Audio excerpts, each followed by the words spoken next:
শ্রীময়ীকে সযত্নে স্বাদ খাইয়েছিলেন অভিনেত্রী ঋতুপর্ণা সেনগুপ্ত। শনিবার পুত্র সন্তানের জন্ম দিয়েছেন অভিনেত্রী শ্রীময়ী। কৃষভির পর কৃষিব এসেছে কাঞ্চন শ্রীময়ীর ঘরে। এরপর স্বাদের বিভিন্ন ছবি শেয়ার করে নিয়েছেন অনুরাগীদের সঙ্গে।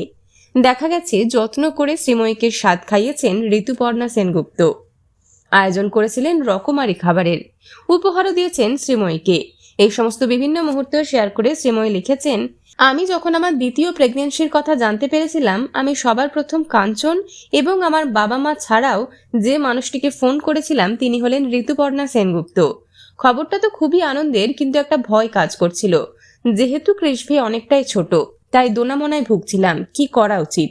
ঋতুদি আমার খবরটা শুনে বলল, একদম অন্য কোনো কথা না ভেবে যে পৃথিবীতে আসছে আমন্ত্রণ জানা। মানুষ মাথা ঠুকে সন্তান পায় না, তোকে ঈশ্বর না চাইতেই দিয়েছে। একদম কোনো নেগেটিভ চিন্তা করবি না, মুখেও আনবি না।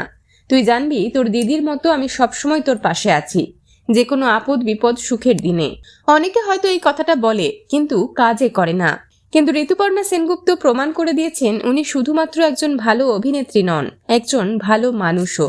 বিনোদন জগতের আরো অন্যান্য খবর নিয়ে ফিরছি, জুড়ে থাকুন আমাদের সঙ্গে।